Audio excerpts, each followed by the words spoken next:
ஹதீஸ் 12. அபு அப்துர் ரஹ்மான் என்ற அப்துல்லாஹ் இப்னு உமர் ரலியல்லாஹு அன்ஹு அவர்கள் அறிவிக்கின்றார்கள், உங்களுக்கு முன் வாழ்ந்தோரில் 3 நபர்கள் வெளியூர் சென்றார்கள்.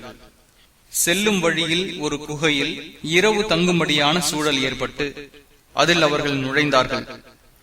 அப்பொழுது மலையிலிருந்து ஒரு பாறை உருண்டு வந்து அவர்கள் இருந்த குகையின் வாசலை அடைத்து விட்டது.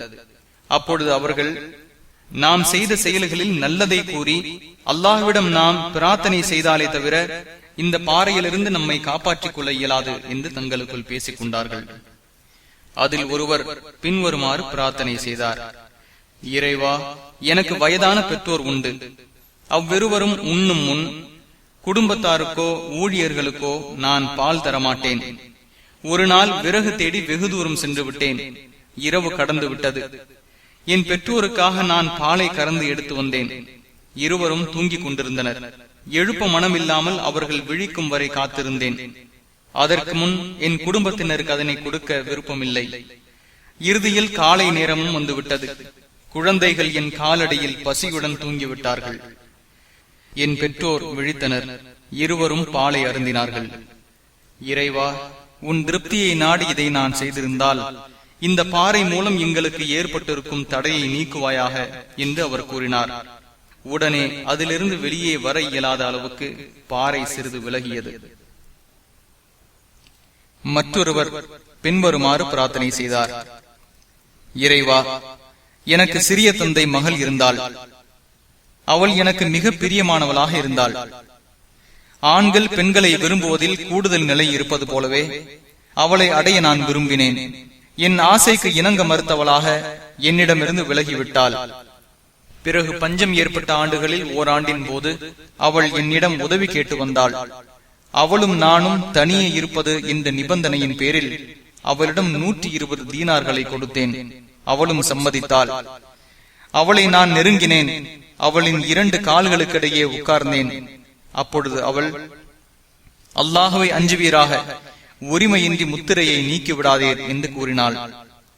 அவள் எனக்கு மற்றவர்களை விட மிக பிரியமானவளாக இருந்தும் நான் அவளை விட்டும் நீங்கிவிட்டேன். அவளுக்கு நான் கொடுத்த தங்க காசுகளையும் திரும்ப பெற்றுக் கொள்ளவில்லை. இறைவா, உன் திருப்தியை நாடி இதை நான் செய்திருந்தால் இந்த சிரமத்தை எங்களை விட்டும் நீக்குவாயாக என்று மற்றொருவர் பிரார்த்தித்தார். இருப்பினும் அவர்களால் வெளியே வர இயலாத அளவுக்கே பாறை சற்று விலகியது. 3வது நபர் பின்வருமாறு பிரார்த்தனை செய்தார்: இறைவா, பல கூலி ஆட்களை வைத்து வேலை வாங்கிக் கொண்டிருந்தேன். அவர்களின் கூலியை ஒருவரை தவிர அனைவருக்கும் கொடுத்து விட்டேன். தனக்குரியதை விட்டுவிட்டு அவர் சென்று விட்டார். அவரது கூலியை தொழிலில் பயன்படுத்தினேன். அதிலிருந்து லாபம் பெருகியது. சில காலம் கழிந்தது. என்னிடம் அவர் வந்தார். அல்லாஹ்வின் அடியாரே, என் கூலியை எனக்கு தந்திடுவீராக என்று கூறினார். நீர் பார்க்கும் இந்த சொத்து அனைத்தும் உன்னுடையதுதான். ஒட்டகம், மாடு, ஆடு, அடிமை அனைத்தும் உமக்கே என்று நான் கூறினேன். அல்லாஹ்வின் அடியாரே, என்னை கேலி செய்யாதீர் என்று கூறினார். உன்னை நான் கேலி செய்யவில்லை என்று விஷயத்தை கூறினேன். உடனே அவர் அனைத்தையும் எடுத்துக் கொண்டார். அதிலிருந்து எதையும் அவர் விட்டு செல்லவில்லை. இறைவா, உன் திருப்தியை நாடி இதை நான் செய்திருந்தால் நாங்கள் இப்பொழுது உள்ள இந்த நிலைமையை எங்களை விட்டும் நீக்குவாயாக என்று கூறினார். உடனே பாறை விலகியது. மூவரும் குகையை விட்டு வெளியேறினார்கள் என்று நபி ஸல்லல்லாஹு அலைஹி வஸல்லம் அவர்கள் கூறினார்கள்.